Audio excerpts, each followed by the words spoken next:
Hello everybody, Iain Robson here. Welcome back to Hard Workin'. Alright, we got a couple things going on today. If you recall from the previous episode, we were harvesting our corn that we planted a while back. And we have the combine. He's currently just sitting still for whatever reason. Guess I didn't set him up properly. So he's just sitting down here for the time being. And once he's set up, we'll have our Duitsfahrer do a little bit of unloading. I'll just get this guy rolling again. As you can see, we're using the CR990. For those people that remember, we hired him as a hired worker. And then we had the Duitsfahrer here. This was the guy who was unloading him. Excellent. Good.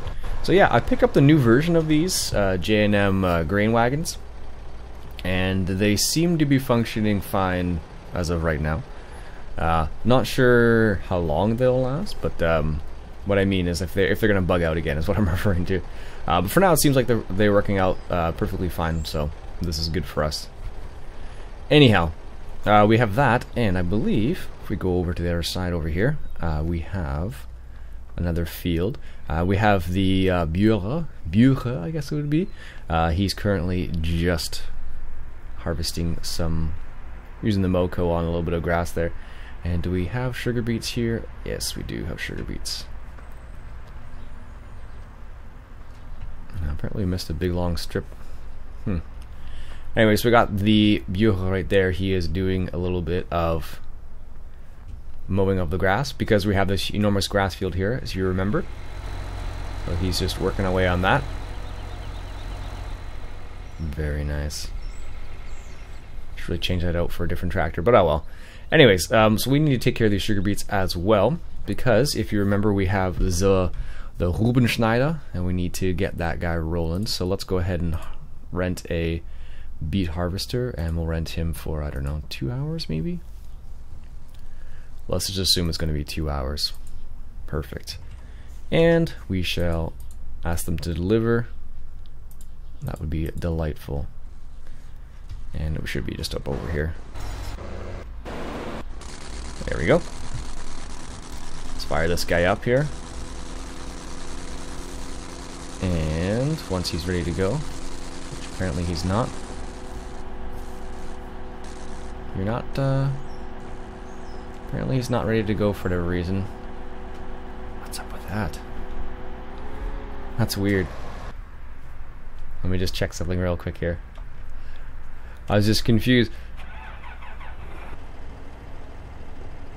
Oh yeah, I'll be back in a sec. That was strange. For whatever reason, my my pedals decided to stop working there for a second. I checked them before, and I'm like, oh hey, everything's working fine. And then I hop in this guy, and then I'm like, no, we're not gonna work for you. Don't know what happened there. Oh well.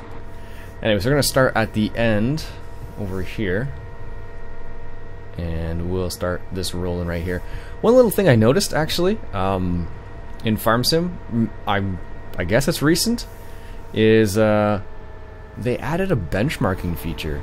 I was just tinkering around with the graphics because I was using a different map, and it's a really beefy map. So I was just curious as to what if I can make any settings changes that might help. And it doesn't seem to be the case, but apparently there's a benchmarking feature now, and you can benchmark your farm sim. I don't know if that was added in one of the new releases, and I just haven't seen it yet, which is entirely possible. There we go. Which is entirely possible, but I just never realized it, so yeah, I thought that was really, really cool, but strange all at the same time because I never noticed it before. So yeah, there's a benchmarking feature now for Farm Sim, which is kind of neat, I suppose. That means that I suppose they're gonna, I don't know what they're doing with the information or what the purpose of the benchmarking is within Farm Sim, but I suppose what you'll be able to do with it is share with your friends, I guess. I don't know if there's a greater purpose than that, but it's kind of a neat feature. I did it this morning just to see what it was like. They go through like a little sequence of events, and they'll just kind of do like a, I don't know what you call it, a flyby. So think of like what they would do in a when you're watching like a golf tournament or something like that, where they kind of do like a flyby of the golf course. It kind of feels like a little bit like that, and yeah, that's what it kind of seems like. And apparently at least, I averaged out at like 110 FPS, which isn't always the case. So like, for example, right now in here I have 59. So remember, with Giants, maybe with Giants designed maps it seems that way, but if you use, like, let's say another map that someone else created, let's say it is, well, that's so much harder to drive like that especially considering how narrow it is. If you use like another map, like let's say I don't know, Chellington is a new one that just came out not too long ago, and that's a really beefy map, and you have to have a pretty powerful computer. Actually, I've messed around that map a little bit and discovered that I normally play Farm Sim in Windows mode, or windowed mode I should say, without most problems with any map basically. But with Chellington I found that it actually increased my FPS a little bit. So keep that in mind if you're going to check out that map. It's a nice map. Very cool if you like the English countryside. Reminds me a bit of, I guess, Coldborough Park, that kind of caliber of map. I haven't played much on Coldborough Park. It's a nice map, but not my favorite. I'm not English, so that's maybe why it doesn't tickle my fancy very much. Although I am reading an interesting book about an English farmer and what farming in England is becoming, so to speak. Just due to the way, well, it's happening all over the place. It's happening in Canada as well, but this one just happens to be focused on England specifically, and what's happening over there with all the small farms getting bought up by bigger corporations and all that jazz. So it's a bit sad. It's happening all over the place. What's happening here in Canada is lots of foreign investors are picking up huge swaths of land and using it to produce food, not necessarily for Canada all the time, but also for whatever country they're from.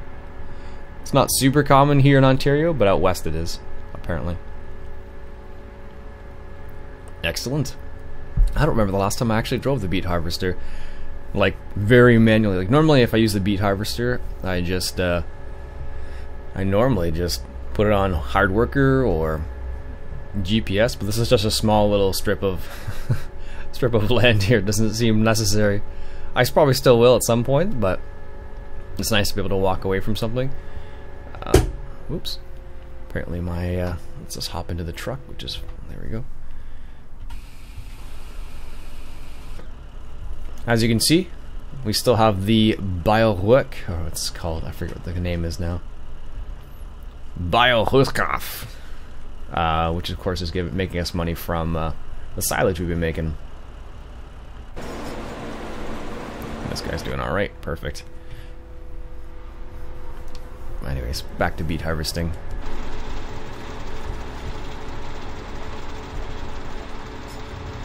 It's funny, when you try and drive things like in the opposite direction, it's a bit funny sometimes, because like in your mind you have to turn in the opposite direction, not the other way, but I don't know. Especially, I find it especially weird with a steering wheel for whatever reason. Not sure the reason why, but it just feels that way sometimes. Like you've been messing around and then you're like, oh right, the other direction. More so when you're doing like a head-on view like that. But in cab, I don't know. I could easily spend like a whole episode in cab just driving, but I don't think everybody would appreciate that. I try not to. And I've mentioned this before, but it's one of those things where if you are, I find at least, if I have a steering wheel, or as soon as I got a steering wheel, I wanted to spend almost all the time inside here, and because it felt more like you're driving a vehicle sort of thing. But yeah, ever since then, that's what I noticed at least. I don't know. Any of you who have, if you have a steering wheel, do you feel the same way? I wonder. Do you spend a lot of time in cab as opposed to out of cab, enjoying the experience of driving a tractor or whatnot? I know I sure do. It's one of those things, depending on what the tractor is, of course, or the vehicle that you're driving. Some vehicles are more interesting than the other ones to be on the inside. I find, generally, that some of the mods, depending on how well the mod's done, like some mods are fantastic on the inside, and some mods are just dismal. Not too many of them are bad, but I don't know, like the John Deere 3650, that one on the outside looks fine, but I'm not a huge fan of it on the inside for whatever reason. So, I generally don't drive much on the inside of that one. I try it, well, just one of those things, I'll be inside for a bit of the in the cabin, and then I'll decide, okay, that's enough of that. Alright, let's hop back to this guy here. Apparently he's just chilling out here now. There we go. Turn this guy off, I suppose. Everyone every now and then people will ask me where I found this particular class Xerion 8500 4500. I got that one from Mod Hoster. It's probably my favorite version. I haven't seen many versions that have topped even in 2013 there was a couple good versions, but this one's really nice. I really like what they did. Actually, this, if I go inside, this kind of IC control right here is really, really nice. Apparently it turns the radio on and off. Turn on the climate control. Better. We should have that on for sure. Open, close iris. Anyways, the cool thing about this is that type of, you know, what I'm getting at is when they have the little hand and you press the spacebar in this case, and then it brings out the IC control. Now that is being, I guess, ported over to other other vehicles now. I've seen a couple of Timbers vehicles have the same thing, which is really neat. So.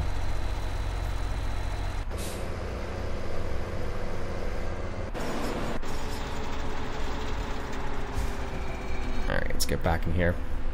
Yeah, so a couple of Timbers vehicles. So like,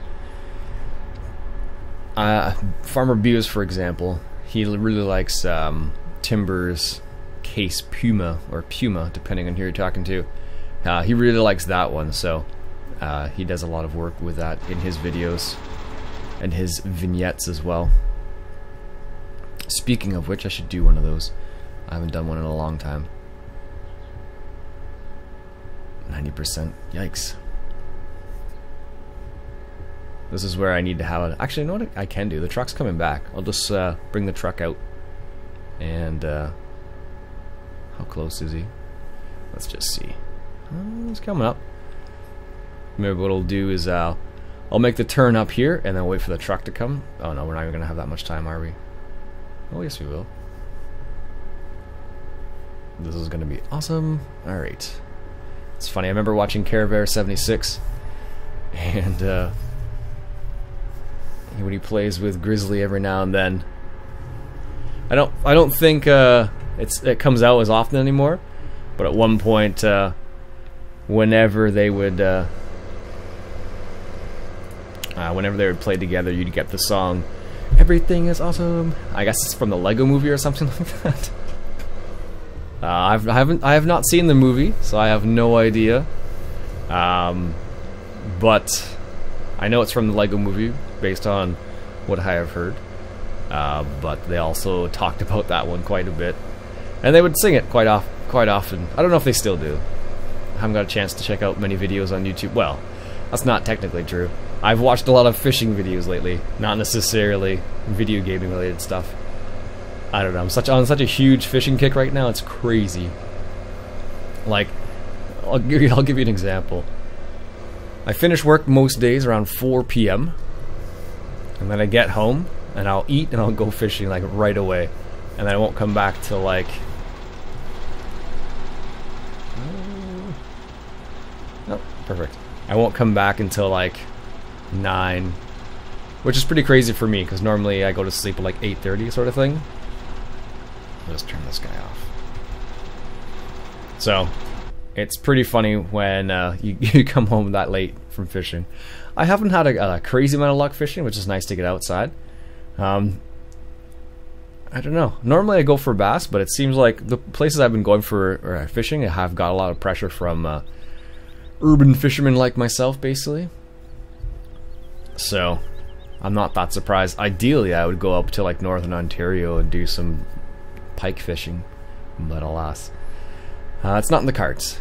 Not right now, at least. So, but yeah, been a lot of fun. Really enjoyed it, or have really been enjoying it so far. Been doing one of those things. I don't know if you guys do this, but often when I get into something, I'm like, oh yeah, I'm all gung ho for it, and I go like 110% on it, and then. Like this year I spent a little bit of money on fishing because I haven't spent any money on fishing for a while.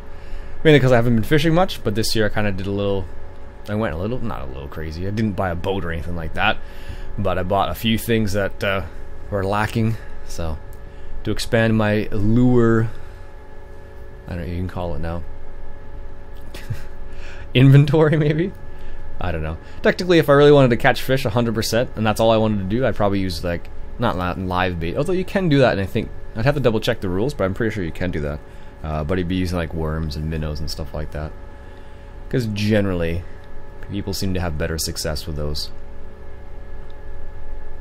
But maybe they won't, maybe they wouldn't, I have no idea. Excellent, sweet. So what I'll do is I'll come back when we're done this field right here. Just finishing up this last little pass here, and I was just thinking it'd be kind of just thinking of something kind of interesting. It'd be really cool to be able to like sit in one of these and watch them work. A self-propelled one, for example. I've been in a pull behind and worked on one of those before, but never a self-propelled beet or potato harvester. Mainly because they're just you have to go to a pretty humongous operation for most people to have a self-propelled one, because they're not cheap. Because they're so specialized as well. The price of them is just ridiculous. Like, you have to be doing a crazy number of acres to have a self-propelled harvester for beets or potatoes. Because I don't know, maybe they're interchangeable more so in real life than in this game, but I know some of the pull behind ones are. For example, well, my in-laws have a pull behind potato harvester, and they could theoretically switch it out for carrots and grow carrots on their property. But they would have to change the configuration a little bit, but it is possible. So, yeah. But I thought it'd be kind of interesting to see, to be inside and see how this works, because like somehow I have a feeling like watching this work like this probably doesn't do it much justice in comparison to real life, I'm assuming. But that's always the way it works. Like, this gives you an approximation, maybe not an exact, but it gives you an approximation. So I guess you could check it out on YouTube, but it's not quite the same. Being there in real life is always, you know, the best. But I don't know too many people who have potato harvesters like this, so, or beet harvesters for that matter. I suppose if I really wanted to see them in action and maybe sit in one, I'd have to go to the Holland Marsh here in Ontario. That's probably the largest manufacturing, well, largest area for manufacturing. What am I saying? Manufacturing, producing potatoes, onions as well, and carrots. So yeah, in Ontario, that's definitely the biggest area where we have a lot of potatoes and a lot of carrots being grown. Last time I drove through the Holland Marsh area, I was going to, where was it? Alliston. And in Alliston, I was able to see some of the harvests going on, which is pretty cool. Alright, you gonna let me unfold? No. Do you want me to put the pipe in? Is that what's going on here? Yeah. Oh, really? Oh, it's just slow. I was like, what's going on here? It's funny, apparently, right now, the button I have is set up for put on the 4-wheel drive and unfold, apparently. Anyways, let's return that. Didn't need it for 2 hours in the end. Must remember that next time. Alright, anyways. Let's take this truck back with the sugar beets. Oh, that's not too bad. 45, almost 50,000 liters of sugar beets from those 2 little strips there.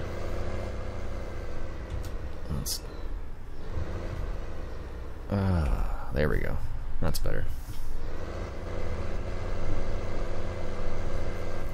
It'd be nice if I could look out the window, but it doesn't work that way, of course. But this is why they added this view, of course, because you can't look out the window. Right? Alright, so what we'll do is we'll fill up the Rubenschneider first, and then we'll go from there.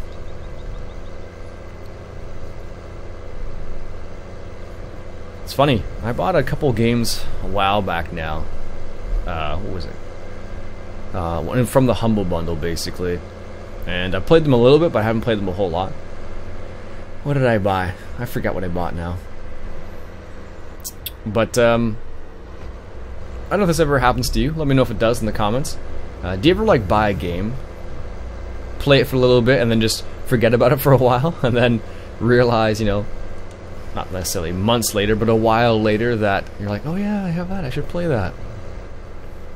That's what kind of happens to me right now. I've noticed it's happened to me a couple times where I'm like, oh yeah, I should play that. I did spend money to actually buy that, so I should probably, you know, pick it up and actually play it. Alright, so let's just get out of cab here. And we'll fill up the Rubenschneider, which is apparently empty.